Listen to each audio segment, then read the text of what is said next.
we've actually got a caller that couldn't stay on the line and had a question regarding difference between yield on CTFs and ETFs. So can you help us out with that, Nicholas? Yeah, and this caller actually came from Hattiesburg. Okay, yeah, cool kind of area. my old stomping grounds there. And great question too. So an ETF, for listeners, it's an exchange traded fund. Very similar to what you might know of as a mutual fund. One thing though, when you think about the slight differences, an ETF is traded daily on the exchange. So unlike a mutual fund that you have to wait till the end of the market day to make an adjustment, the exchange traded fund is a lot more liquid, it's a lot more versatile. And the question was, well, why do ETFs and these CTFs, these collective trust funds, pay higher dividends?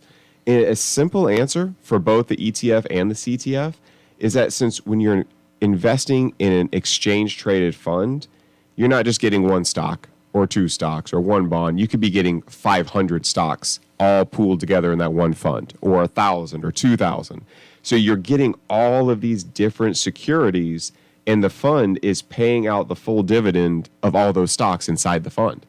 So right there, you're definitely getting a higher dividend yield.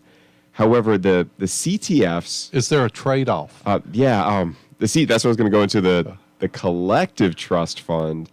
These are a little bit different. They are unregulated by the SEC. So it is a highly aggressive tool, in our opinion. We don't like the fact. No oversight, yeah. Yeah, we've got to have oversight. We've got to have regulation. It looks out for people.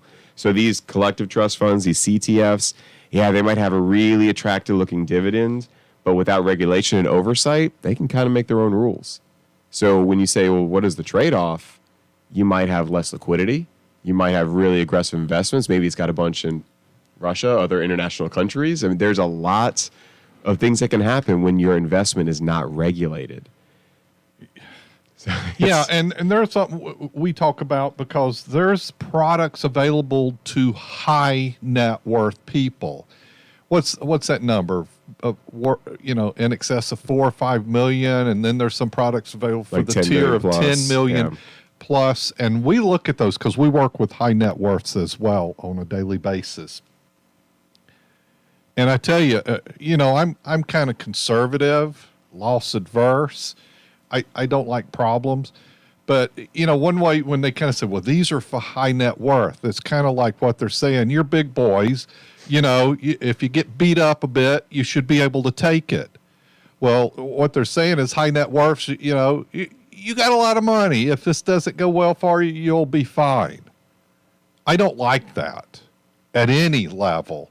And when we look at their, once again, it's like fixed indexed annuities. I like index linked investing, but I tell you what, I dislike 90% of it out there. There's a few that we really like that's growth oriented and fit our objectives. It's even for high net worth or some of those like that.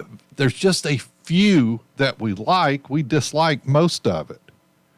When somebody asks me, I don't like annuities. Well, I don't like stocks either.